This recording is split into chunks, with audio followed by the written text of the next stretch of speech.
오늘 우리에게 주시는 하나님의 말씀은 시편 96편 1절에서 13절까지의 말씀입니다. 새 노래로 주님께 노래하여라. 온 땅아 주님께 노래하여라. 주님께 노래하며 그 이름의 영광을 돌려라. 그의 구원을 날마다 전하여라.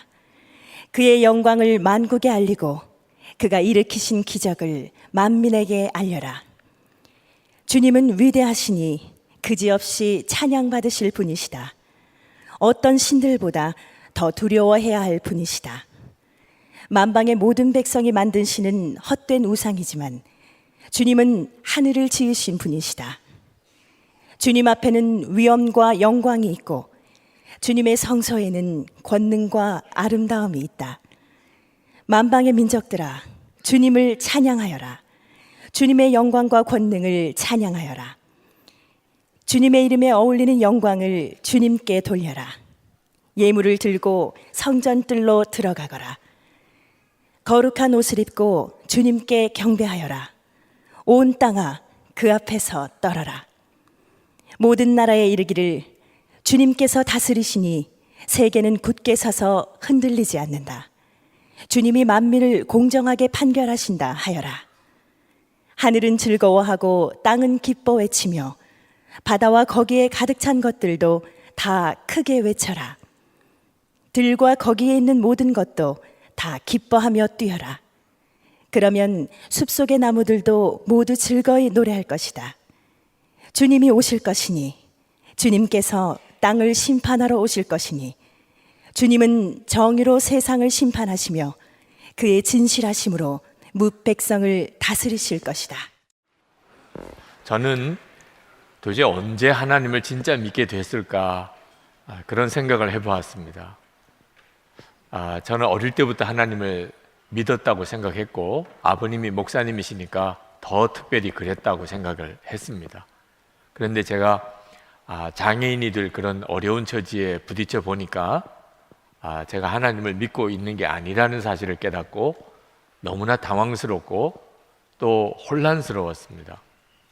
그때부터 제 안에 하나님은 정말 살아계신가, 그리고 하나님은 사랑의 아버지이신가, 하나님은 정말 내 안에 계신가, 이 제게 갈망이 되었습니다. 하나님을 향한 갈망이 생기고 나니까 비로소 하나님에 대해서 눈이 뜨이기 시작을 했습니다. 하나님이 믿어지는 역사와 그리고 정말 주님이 제 안에 계시다는 것에 대한 놀라운 체험을 하게 되었습니다. 하나님을 알고 나서 제게 일어난 변화가 어떤 건가를 생각해 보니까 예배가 달라졌습니다. 저는 예배가 기쁜 줄을 몰랐습니다.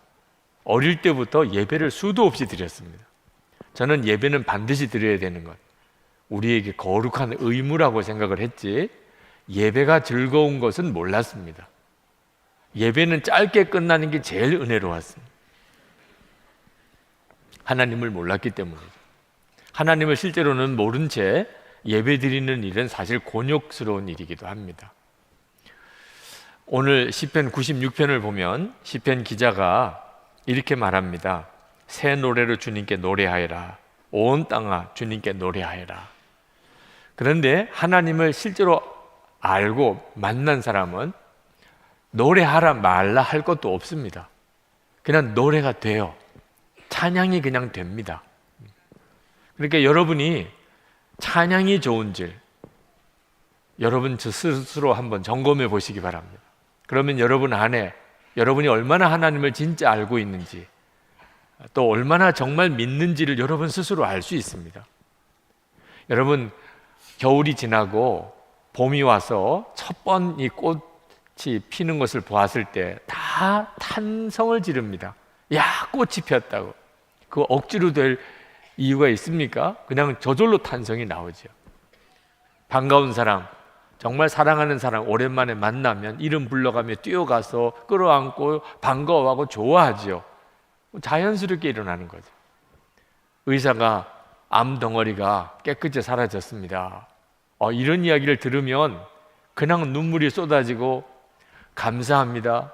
만나는 사람들마다 암덩어리가 다 없어졌대요.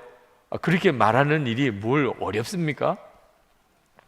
하나님을 진짜 만나고 내가 정말 구원을 받게 됐다는 사실을 알게 되면 그게 꽃을 피는 거나 또는 사랑하는 사람 만나는 거나 내 몸에 암이 사라진 거와 비교할 수 있겠습니까? 예배는 사실은 저절로 되는 겁니다. 찬양도 저절로 되는 거예요. 하나님을 아는 눈이 뜨이면. 중국 교회가 아주 어려운 고난의 기간을 보낼 때 그 성령의 역사도 함께 나타났었습니다. 그때 중국을 다녀왔던 어느 목사님이 중국 가정교회에 가서 집회를 하는데 찬송가가 99절짜리 찬송가가 있더래요. 그 99절을 다 부르고 너무 은혜가 된다고 한 번 더 부르자 그러더래요. 여러분 이런 이야기 들으면 맞아, 그렇지, 이렇게 공감이 되십니까? 어떻게 그럴 수 있어? 라고 이해하기 어렵습니까? 여러분 안에 하나님을 바라보는 눈이 어떻게 뜨였느냐에 따라 달라지는 겁니다. 시편 기자는 4절에서 하나님은 위대하시니 하나님을 찬양하라, 하나님은 찬양받으실 분이라 그렇게 말씀했습니다. 여러분 그렇습니다. 하나님을 아니까 하나님이 찬양받으실 분인 것이 되는 거예요. 하나님이 없다는 사람이 있습니다. 시편 14편 1절에 보면 그런 사람을 어리석은 사람이라고 말합니다. 하나님이 없다고 생각하는 사람이 한두 사람입니까? 똑똑한 사람, 많이 배운 사람, 그런 사람도 하나님이 없다고 하잖아요. 그런데 성경은 그런 사람을 어리석은 사람이라고 말합니다. 여러분 바깥에 나가서 가락시장 어디 있습니까? 물어보면 사람들이 아주 친절하게 가르쳐 줄 거예요. 가천대학 어디 있습니까? 그러면 사람들이 아주 친절하게 가르쳐 줄 겁니다. 그런데 인생은 어디서 와서 어디로 갑니까? 그러면 미친 사람 취급할 겁니다. 뭐 화를 내는 사람도 있을 거예요. 여러분 가락시장이나 가천대학이 중요합니까? 인생이 어디서 와서 어디로 가는지를 아는 게 중요합니까? 사람이 똑똑한 것 같아도 쓸데없는 것만 많이 알지 진짜 중요한 건 몰라요. 그렇게 바쁘게 살고 정신없이 살고 매일 그냥 달려가듯이 살지만 어디로 가는지를 모르는 거예요. 그러니까 열심히 살아도 뭐가 확 빠진 것 같습니다. 때때로는 인생이 너무 허무하게 느껴지고 미래가 너무 두렵고 왜 이렇지요? 하나님을 몰라서 그렇습니다. 하나님을 분명히 알지 못하니까 인생이 진짜 중요한 것은 제대로 할 시간도 없고 아무것도 아닌 데는 너무 많은 시간을 쏟아놓는 어리석은 삶을 사는 거예요. 그래서 하나님이 없다고 생각하는 사람을 어리석은 사람이라고 말을 하는 겁니다. 저는 여러분 모두가 다 하나님을 아는데 여러분의 삶의 초점을 맞추시기를 진심으로 권하드립니다. 이것보다 귀한 게 없습니다. 우리에게 돈도 필요하고 건강도 필요하고 직장도 필요하고 집도 있어야 되겠고, 그러나 진짜 우리에게 정말 필요한 것, 가장 중요한 것은 하나님을 아는 것입니다. 거기서부터 모든 것이 다시 시작됩니다. 우리가 하나님을 진짜 알게 되면 항상 기뻐하고 쉬지 않고 기도하고 범사에 감사하는 삶이 자연스러워집니다. 사랑만 하며 살고 싶어지게 됩니다. 우리 인생 전체가 바뀌어 버리는 것입니다. 시편 기자는 7절 말씀에서 만방의 민족들에게 주님을 찬양하라고 그렇게 권합니다. 8절에서는 예물을 하나님께 드리라고 말합니다. 9절에서는 거룩한 옷을 입고 예배하라, 하나님 앞에 떨어라 그렇게 권합니다. 10절, 12절에서는 하늘은 즐거워하고 땅은 기뻐 외치며 바다와 거기에 가득 찬 것들도 다 크게 외쳐라, 들과 거기에 있는 모든 것도 다 기뻐하며 뛰어라 그렇게 말합니다. 하나님을 만난 사람이니까 이렇게 표현하는 거예요. 하나님을 만나지 못한 사람은 말도 안 되는 이야기입니다. 하늘과 바다에게 뛰며 하나님을 찬양하라. 세상에 무슨 그런 말이 다 있네. 하나님을 만나지 못한 사람은 하나님을 찬양하고 싶은 마음을 이해할 수가 없습니다. 하나님을 만나고 나면 그러면 이 세상에 있는 하늘과 바다, 땅, 산, 나무까지도 다 하나님을 찬양하는 것 같은 느낌을 받게 됩니다. 오늘 이 시간에 여러분들이 다 예배하는 자리에 앉으셨지만 예배에 대한 느낌은 다 다르실 겁니다. 뛰고 기뻐하며 하나님을 찬양하라. 말은 그렇게 해도 안 되는 사람이 있으실 겁니다. 여러분이 은혜 받은 만큼 예배가 되는 겁니다. 오늘 여러분이 은혜 받은 만큼 그렇게 예배 드리시기를 바랍니다. 그렇게밖에 할 수가 없습니다. 그런데 어떤 은혜를 받으셨는지는 아셔야 됩니다. 여러분에게 어떤 은혜가 있습니까? 여러분이 정말 구원받은 사람이라면, 여러분이 진짜 하나님의 자녀라면 여러분 안에는 뛰며 기뻐하며 하나님께 찬양하고 예배할 그런 은혜가 있습니다. 누구에게나 그렇습니다. 잘 믿어지지 않으십니까? 여러분이 천국 가는 길에 어떠실 것 같습니까? 정말 감격의 눈물이고 기뻐 뛰며 하나님을 찬양하지 않겠습니까? 천국 가는 길에. 여러분, 천국 갈 때 그런 은혜를 받는 것 같습니까? 우리가 여기서 죄사함을 받고 하나님의 자녀가 되는 권세를 얻고 천국 백성이 되어지는 은혜를 여기서 받으니까 천국 가는 거죠. 이미 우리 속에는 하나님 앞에서 뛰고 찬양할 수 있는 심령의 은혜가 다 있습니다. 그래서 구원받은 사람인 것입니다. 그런데 왜 우리가 이렇게 삽니까? 세상 사는 동안 먹고 사는 거에 나도 모르게 그냥 거기에 매여서 살고 눈으로 보고 귀로 듣는 것만 전부인 줄로 알고 그렇게 살다 보니 우리 영이 확 눌려 있는 것입니다. 예배를 드려도 한 1시간 예배당에 앉아 있는 것 뿐이지 진정으로 내가 마음으로 하나님께 예배할 충분한 시간을 갖지 못합니다. 그러니까 예배도 어느 순간에 형식적이 되어버리고 마는 거죠. 여러분 안에 다윗처럼 춤을 추면서 뛰면서 하나님께 예배할 은혜를 가지고 있어요. 참 안타까운 일이지만 그런 은혜가 예배에 대한 뜨거운 열망과 갈망, 그런 은혜가 내게 있다는 것을 예배 드릴 수 없을 때 가서 깨닫는 것. 여러분도 여러분에게 진짜 예배의 은혜가 있는지 아닌지는요, 여러분이 예배 드릴 수 없는 순간이 가보면 여러분이 알게 됩니다. 제가 안산에서 목회할 때 그 공단에 있는 어느 공장에 한 달에 한 번 그 직장 예배를 설교를 하러 갔었습니다. 그 전에 사장이었던 분이 교회 장로님이신데 그때부터 직장 예배를 드렸다는 거예요.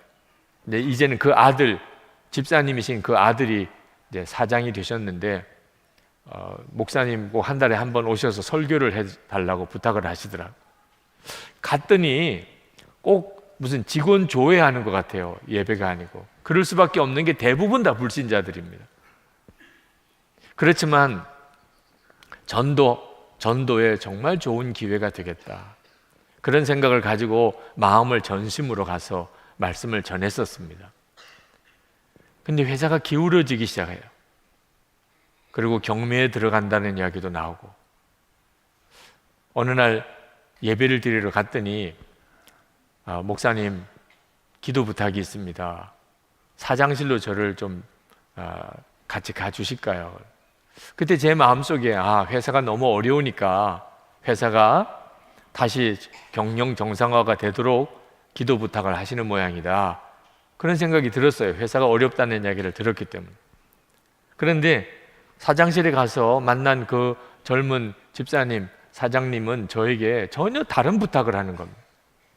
눈물을 글썽이면서, 목사님, 우리 회사가 이제는 경영권을 다른 회사에 넘겨야 될 사정이 됐습니다. 그런데 너무나 마음에 간절한 안타까움은 이 직장 예배를 중단하게 되는 것입니다. 목사님께 꼭 부탁드리고 싶은 것은 이 회사의 경영권이 다른 회사로 넘어가더라도 이 직장 예배만큼은 계속 되어질 수 있도록 그걸 기도해 주십시오. 저는 회사가 넘어가지 않게 기도해 달라고 할 줄 알았어요. 직장 예배가 계속 되도록 기도해 달라는 거예요. 제가 그날 그렇게 부탁하는 그분의 눈에 눈물을 보았어요. 그분이 고백하시더라고. 목사님, 저는 솔직히 이렇게 매월 드리는 예배가 좋은 줄 몰랐습니다. 아버지가 그렇게 시작을 했으니 나도 그렇게 한 것뿐입니다. 저는 진짜 하나님 앞에 제대로 사장이면서도 예배를 못 드렸습니다. 그런데 이제 회사를 문을 닫아야 되고 그리고 자기는 떠나야 된다고 생각하니 이제야 깨닫겠어요. 예배가 얼마나 중요한 것이었으며, 그리고 이 직장에 이렇게 일하는 이분들이 하나님이 나에게 붙여준 사람들이라는 걸 이제야 알았습니다. 내가 이 사실을 진작 알았다면 아마 회사가 이렇게 되지 않았을지도 모릅니다. 그분이 예배가 끝나고 그 회사에 있는 직원들 그리고 그 공장에서 일하는 사람들 앞에 나서서 사장이면서도 울먹이면서 회개하더라고요. 저는 제대로 예배 그동안 못 드렸습니다. 근데 여러분, 하나님이 정말 살아계십니다. 여러분들 중에 대부분 교회 안 다니시지만 여러분 진짜 하나님을 만나게 되기 바라고, 이 예배가 이 오너가 바뀌더라도 계속 되기를 여러분 기도해 주십시오. 여러분, 예배 드릴 수가 없는 상황이 올 때 비로소 내 안에 예배에 대한 열망이, 열정이, 사모함이 있다는 걸 그제서야 깨닫는 사람들이 많습니다. 성남제일교회 이종원 감독님이 중국 다녀오신 이야기를 하시는데, 단동에 있는 조선족 교회에 70이 넘으신 할아버지 한 분이 찾아오셨대요. 북한에서 건너오신 분입니다. 그러더니 그분이 하시는 이야기가 60년이 넘도록 혼자서만 하나님을 믿었다는 것. 한번 제대로 하나님 앞에 예배도 드리고 기도도 해보고 싶어서 굳이 북한을 이렇게 탈북을 했다는 거예요. 그러면서 돈을 얼마 꺼내서, 목사님, 이거 헌금입니다. 저는 그동안에 60여 년 11조라고는 해보지 못했습니다. 이게 다가 될 수는 없지만 제가 11조 헌금을 한번 해보고 싶습니다. 그리고 제가 한 주간 동안 이 예배당에서 기거하면서 기도할 수 있으면 좋겠습니다. 허락해 주십시오. 허락을 해드렸대요. 한 주간 동안 금식하면서 그 예배당에서 기도하고 찬송하고 또 기도하고 주무시고 그러시더라고요. 일주일 지나서 다시 북한으로 들어가신다고 떠나는 겁니다. 아니, 여기서 같이 신앙생활 하시지요? 그랬더니 아니요, 저는 이제 죽으러 갑니다. 순교의 각오를 하고 떠나는 것 같은 그런 노인분을 보셨던 이야기를 하셨더라. 여러분, 우리 속에 하나님께 드리고자 하는 예배의 갈망이 예수 믿는 사람, 구원받은 사람이라면 반드시 있습니다. 여러분, 그러므로 여러분이 하나님께 나와서 예배할 때 전심의 예배를 꼭 드려보시기 바랍니다. 그러면 여러분의 영이 삽니다. 세상을 이길 힘을 얻습니다. 이것이 하나님이 우리에게 예배를 주신 하나님의 계획입니다. 그리고 여러분의 인생 자체가 바뀝니다. 사람은 대부분 먹고 사는데 매이고 그저 직장 갔다가 집에 돌아오면 TV 보고 인터넷 하고 그러다가 누구 사람 만나고 그리고 자고, 예수를 믿어도 대부분 이렇게 삽니다. 여러분, 하나님을 진짜 만나지 못했으니까 그렇게 사는 겁니다. 하나님을 만난 사람은 내 인생은 하나님의 계획이 있음을 알게 됩니다. 그래서 열심히 하나님을 전합니다. 전에는 먹고 살기 위해 직장을 다녔지만 이제는 하나님을 전하기 위해서 다닙니다. 전에는 죽지 못해 살았지만 지금은 하나님을 전하기 위해서 삽니다. 2절 말씀에 그의 구원을 날마다 전하여라. 그의 영광을 만국에 알리고 그가 일으키신 기적을 만민에게 알려라. 하나님을 알게 되면 누구나 다 이렇게 살고 싶어집니다. 하나님 전하는 일을 위해서 내 인생을 써야 되겠다. 가장 탁월한 선택입니다. 하나님을 전하기 위해서 내 인생이 사는 걸. 하나님은 세상을 심판하시는 것을 알기 때문입니다. 마지막 날에 구원받을 자가 있고 영원히 멸망당할 자가 있음을 알기 때문에, 그걸 알게 됐는데 어떻게 그걸 안전할 수가 있어요? 13절에 보면 주님이 오실 것이니, 주님께서 땅을 심판하러 오실 것이니 숲속의 나무들도 주님 앞에서 즐거이 노래할 것이다. 주님은 정의로 세상을 심판하시며 그의 진실하심으로 뭇 백성을 다스리실 것이다. 여러분, 우리에게 진짜 하나님을 바라보는 눈이 열려야 합니다. 하나님은 살아계신 하나님이시고 사랑하시는 아버지시고, 그리고 우리와 늘 같이 계십니다. 그런데도 왜 나는 하나님을 그렇게 알지 못할까? 늘 그렇게 같이 계시다면 왜 나는 그렇게 하나님을 체험하지 못하는가? 궁금해 하시는 분들이 많습니다. 그래서 하나님을 믿는다고 하면서 실제로는 무신론자처럼 삽니다. 이유는 하나님과의 관계가 지금 틀어져 있기 때문에. 하나님 분명히 살아계시고, 하나님은 나를 독생자를 주시기까지 사랑하시고, 하나님은 분명히 나와 함께 계신데도 나는 전혀 느끼지 못하는 겁니다. 한 번은 저희 집에 인터넷이 끊어진 적이 있었습니다. 중계기에 고장이 났습니다. 여러분, 인터넷 회사가 망해서 인터넷이 끊어졌습니까? 무슨 전파가 없어서 인터넷이 끊어졌습니까? 컴퓨터와 인터넷을 연결해주는 그 중계기가 고장이 났기 때문에 인터넷이 안 되는 것이었어요. 이게 많은 그리스도인들의 지금의 모습이에요. 하나님은 분명히 살아계신데, 사랑하시는데, 함께 계시는데 우리는 하나님을 경험 못해요. 하나님과의 관계가 틀어졌기 때문에. 여러분, 우리가 누구든지 예수를 믿으면 하나님을 만날 수 있음을 알아야 합니다.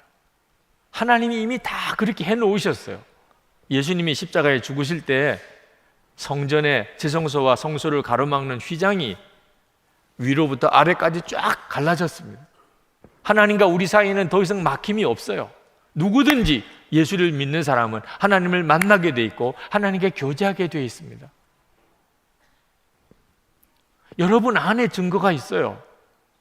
지금 하나님의 역사가 지금 여러분 안에 있습니다. 여러분 안에 하나님을 향한 열망, 하나님의 뜻대로 살고 싶은 갈망, 그게 없다면 예수 믿는 사람도 아니죠. 빌립보서 2장 13절 말씀에 이렇게 말합니다. 우리 안에서 행하시는 이는 하나님이시니, 우리 안에서 행하시는 이는 하나님이십니다. 자기의 기쁘신 뜻을 위하여 너희에게 소원을 두고 행하게 하시나니.